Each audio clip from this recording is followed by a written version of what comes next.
সুন্দর ধান আমি ইতিপূর্বে কখনো কোথাও দেখিনি।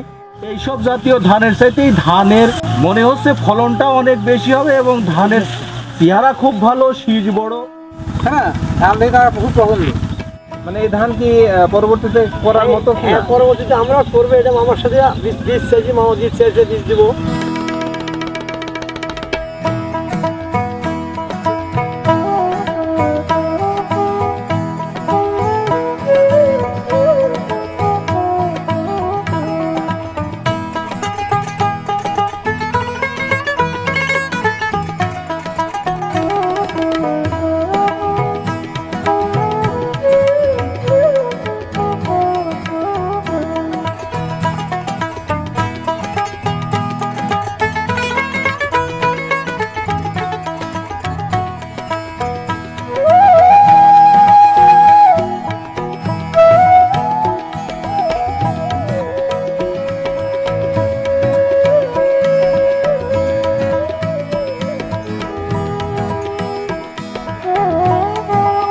সুপ্রিয় দর্শক, আসসালামু আলাইকুম। যে যেখান থেকে আমাদের এই ভিডিওটি দেখছেন সবাইকে অনেক অনেক শুভেচ্ছা।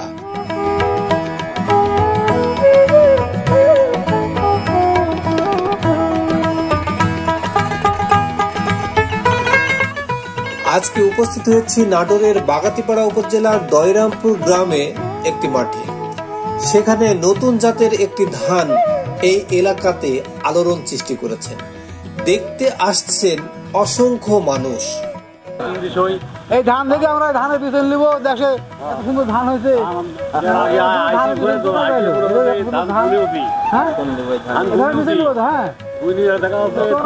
ধান কোথাও হয়নি, এত সুন্দর ধান। কোন ধান না, আজ এটা নিয়েই আলোচনা করব এবং আপনাদের জানানোর চেষ্টা করব এই ধানটি কোথা থেকে নিয়ে আসছেন এবং কতটা ফলনশীল।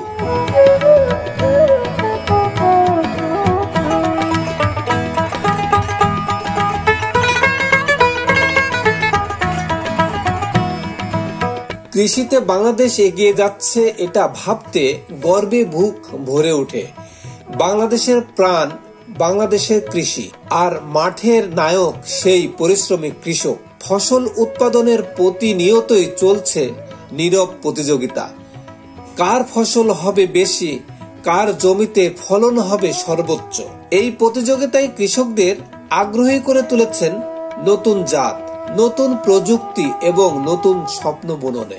এবার সেই গল্পই বলছি একজন কৃষকের, পান্নালাল মণ্ডল। নাটোরের বাগাতিপাড়ার দয়রামপুর গ্রামের একজন আধুনিক কৃষক।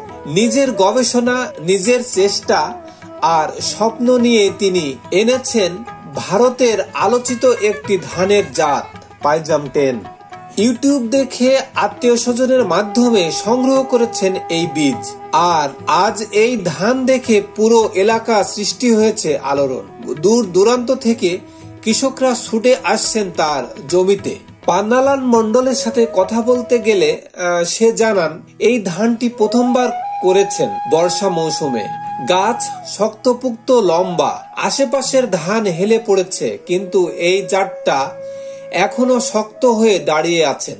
আল্লাহ চাইতো ভালোই হবে ফলন, এমনটি জানাচ্ছিলেন পান্নালাল মণ্ডল। আমরা সরাসরি তার মুখ থেকেই শুনে আসি সে কি বলছেন।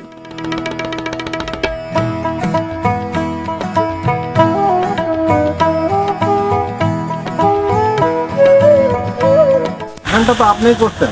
হ্যাঁ, আমি আপনার কাছে জানতে চাচ্ছি যে ধানটা আপনি কোথা থেকে পাইলেন, মানে কিভাবে এই ধানটাকে এখানে নিয়ে আসলেন? এটা আমি একটা ইউটিউবে প্রতিবেদন দেখলাম, হঠাৎ রাত্রে প্রভাব দেখতে দেখতে যে আমাদের এই ধানটা আমার ইন্ডিয়া কেরালা প্রদেশে তৈরি হয়, উৎপাদন হয়। তো চিন্তা করলাম ধানটা কীভাবে আনা যায়। গত বছর আমার মানে শ্যালক, উনি আমার মাকে নিয়ে এসে চিকিৎসা করতে ব্যাঙ্গালোরে। ওনাকে বললাম যে তুমি আমার জন্য একটি ধান নিয়ে চমক জায়গায় পাওয়া যায়, এই নাম্বার যোগাযোগ করো। হসপিটালে যোগাযোগ করছিলাম, পরে উনি যাক আনতেই দিবেন না, পরে যাক বিএসএফ যে অনুরোধ হচ্ছে তারা জানতে দিতে আসবে, যেহেতু এটা আপনার ভ্যাট ট্যাক্সের বিষয় না। নিয়ে আসলে আনার পরে আমি গতবার জমির মাঝখানে অল্প জায়গা করে ধানটা আমি করছি, কাউকে বুঝতে দিই না, 17 ধানের ভিতরে। পরে ধানটা আমি রেখে যে বুঝতে মানে এই ধানটা মূলত ইন্ডিয়া থেকে আপনি নিয়ে ধান নিয়ে আসছি। এটা হচ্ছে ওখানকার স্থানীয় নাম হচ্ছে পাইজাম 10। এই ধানটা আপনার ওই মধ্যপ্রাচ্যের চালটা রপ্তানি হয়, খুব সুস্বাদু চাল, ফলনও ভালো, কৃষ্ণ ধান হয়। আজকে আমি দেখতে পাচ্ছি যে অনেকগুলো মানুষ আসছে ধান ক্ষেত দেখার জন্য। তারা কোথা থেকে আসছে এগুলো বিষয়গুলো তাদের সাথে কি আপনার কথা হয়েছে? এদের সঙ্গে আমার আলোচনা হয় নাই, হঠাৎ করে দেখছি আমাদের পাশে বাসছে আমার বন্ধু নাসির ভাই, পার্শ্ববর্তী দোকানদার, আমার ব্যবসা করে এখানে, তো বললো যে দোকানে জমিতে লোক আসছে, আপনি আসেন, আসেন, এই অবস্থা। মানে প্রতিনিয়ত লোকজন প্রায় দিনই বিসর্জন যাচ্ছে, আসছে, দেখছে, দোকানে যাচ্ছে, আসছে। সকালে দোকানে আসলে 10 মাস রোডে দেখা যাচ্ছে যে 1 ঘন্টা আধা ঘন্টা বিদেশ করে ধানের জন্য অনেক লোকজন আসছে, জিজ্ঞাসা করছে কি ধান কোথা থেকে আসলো, আমরা বীজ নেবো। তো আমার একটা উদ্দেশ্য যে বীজ আমি ছড়াই দেবো, উৎপাদন বাড়ুক, কৃষক বাঁচুক। ধানের গঠন শক্তপোক্ত, গাছের উচ্চতা অনেকটাই বেশি, পাতা ঘন শীষপূর্ণ। মাঠের অন্যান্য ধান হেলে পড়লেও পাইজাম 10 দাঁড়িয়ে আছেন গর্বের সাথে। এ যেন মাঠে দাঁড়িয়ে থাকা এক শক্ত সেনানী। এবারে দেখতে আসা একজন স্থানীয় কৃষক আলহাজ মোহাম্মদ আব্দুল মোনায়েমের সঙ্গে কথা বলতে গেলে সে জানান গর্বে ভরে গেছে ধান দেখে। এমন ধান আগে দেখিনি, মনে হচ্ছে ফলন অনেক ভালোই হবে, এমনটি বলছিলেন আব্দুল মোনায়েম। আমরা সরাসরি তার সাথে একটু কথা বলে দেখি সে কি বলেন। অভিজ্ঞতার আলোকে এই এত সুন্দর ধান আমি এই প্রথম, এবং শোনার পরে আজকে দেখার জন্য এসেছিলাম। হ্যাঁ, আপনি কি এই ধান দেখার জন্য এখানে আসছেন? শুধুমাত্র ধান দেখার জন্য আমি আসছি, এবং আমি এটার জন্য প্রায় 2 ঘন্টা সময় ব্যয় করছি শুধু ধান দেখার জন্য। কেমন দেখলেন বলেন? আমার এই 40 বছর বয়সে এত সুন্দর ধান আমি ইতিপূর্বে কখনো কোথাও দেখিনি। এত সুন্দর ধানের শীষ বা ধানের জমির পরিবেশ, আমার মনে হয় যে কৃষক যিনি, উনি এই ধানের পেছনে যথেষ্ট পরিমাণ পরিচর্যা করেছেন এবং এটার জন্য পরিশ্রম করেছেন। এটার জন্যই আগামীতে যেন অন্যান্য কৃষকরাও যেন এই ধানের উপরে নজর দেয়, সাথে সাথে এই ধান আবাদের প্রতি মানুষ যেন উৎসাহিত হয়, বা ধান যেন আবাদের প্রতি মানুষের আগ্রহ বৃদ্ধি পায়, মানুষ যেন আরও ধান যেন বেশি করে আবাদ করতে পারে। এবং আমি নিজে আবাদ করি, আমার ধানটাও এত সুন্দর হয় না, এত সুন্দর ধান, মাশাআল্লাহ। আল্লাহ তাআলা শুকরিয়া যে আল্লাহ তাআলা মানে খুবই সুন্দর ধান দিয়েছেন। মানে ধান দেখে আমার অন্তরটা একদম জুড়িয়ে গেছে। এত সুন্দর ধান আমি আমার জীবনে কখনো দেখি নাই। আপনারা কি শুধুমাত্র কি ধান দেখার জন্য আসছেন এখানে? জি হ্যাঁ, আমরা শুধু ধান দেখার জন্য, ধানের প্রদর্শনের জন্যই আসছি আর কি। আমি জানতে চাচ্ছিলাম যে আপনারা এই ধানটা দেখে আপনাদের কি এমন কি মনে হয়েছে বলেন? আসলে ধানটা খুব ভালো হয়েছে, খুব ভালো লাগছে। এই যে মাইক্রোফোন, ধানটা খুব ভালো হয়েছে। আমরা আগামীতে সবাই এটা চাষ করার জন্য প্রস্তুত নেব আর কি। আমাদের মাঠে যে গতানুগতিক ধান আছে, যেমন ধান গোল্ড, তারপরে আপনার 87, 16,019, 17, বিনা 7, স্বর্ণা, এইসব জাতীয় ধানের চাইতেই ধানের মানে মনে হচ্ছে ফলনটাও অনেক বেশি হবে এবং ধানের চেহারা খুব ভালো, শীষ বড়। আমরা অনুমান করছি যে 1 বিঘা জমিতে মনে হয় 30 মণ ধান হবে, কিন্তু আমার গতানুগতিক যে চাষগুলো আমরা করছি সেখানে 20 মণ হতেই মনে করেন যে হাফসাই যায় আর কি, হিমশিম খেয়ে যায়। আমরা চিন্তা ভাবনা করছি যে এলাকায় আমরা অনেকটাই প্রচারও করছি মৌখিকভাবে যে এই ধানটা এত সুন্দর, এত ভালো, তাহলে আমরা এই ধানের চাষ করব পরবর্তীতে। এই জন্যই আজকের এই পরিদর্শনটা। হ্যাঁ, এই জন্য আজকে আমাদের এখানে আসা, ধানটা দেখা এবং আপনার সামনে কথা বলা আর কি। তাতে এইটা আরও মানুষ উৎসাহী হয় বা নেয়। যদি কেউ মনে করে যে বীজ নিব, তাহলে আমরা প্রয়োজনে ভাইয়ের কাছ থেকে আমরা বীজ সবাই নিব, গ্রহণ করা যাবে, সবার কাছে দেওয়া যাবে। তারপরও জমির কাছে আসি দেখছি কোনো বিয়াদি নাই, বুঝলেন? ধান দেখে আমাদের বড় বৈশিষ্ট্য হলো কয়েকদিন আগে যে দেখা গেল মনসা ইন্ডিয়াতে যেটা ব্যাপক ক্ষয়ক্ষতি হয়েছে, কিন্তু এই ধানটা দেখেন পার্শ্ববর্তী জমি এটা কিন্তু ধান পড়ে গেছে, কিন্তু এই ধানটা একটা জায়গাতেও কিন্তু পড়ে নাই, ওইভাবে দাঁড়ায় আছে, বরং ওর চাইতে আরো বেশি বাতাস মনে হয় দাঁড়ায় থাকবে, যেহেতু পড়ে নাই। আবার ওই যে কারেন্ট পোকা দেখেন, এই পাশের জমিতে কারেন্ট পোকাতে কিন্তু অনেকটাই নষ্ট করছে। এই যে এই জমিটাই দেখেন সাদা হয়ে গেছে, এটা কিন্তু কারেন্ট পোকা। কিন্তু এই জমিতে এই জায়গায় দেখেন সব কিন্তু সবুজ, তার মানে কারেন্ট পোকা নাই। ধানের কারেন্ট পোকা কিন্তু একটা বিরাট ক্ষতিকর একটা পোকা, যেটা এই ধানে নাই। কিন্তু তারপরে রোগ ব্যাধি খুবই কম। যেটা দেখতে পাচ্ছি যে ব্লাস্ট রোগের প্রাদুর্ভাবটা নাই। নাই এটা দেখো ধান ফাটা রোগ, যেটাকে আমরা ব্লাস্ট রোগ বলি, এই রোগটাও কিন্তু ধানের মধ্যে নাই। তারপরে সিটার পরিমাণে একেবারেই নাই, হঠাৎ দুই একটা ধানে একবারে লাস্টে এক আধটা ধানে আসে।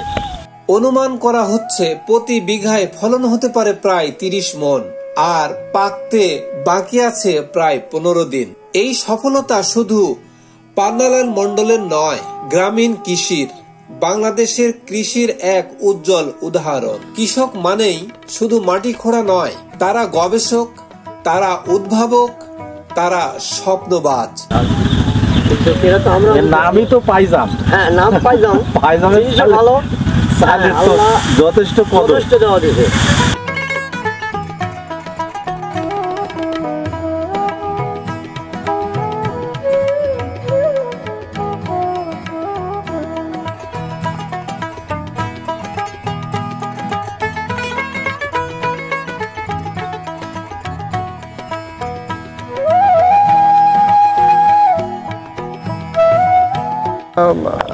আপনার কাছে জানতে চাচ্ছি, যেহেতু আপনি হলো আমাদের পান্নাদার জমির পরিচর্যা করেছেন, এই ধানের চারা কেমন করে দিয়েছেন, সেই সাথে ধানের হলো বীজতলা নির্মাণ, তারপরে হলো ধানের চারা রোপণ কেমন করে করেছেন আমাদেরকে যদি জানান, তাহলে আমরা একটু উপকৃত হইতাম।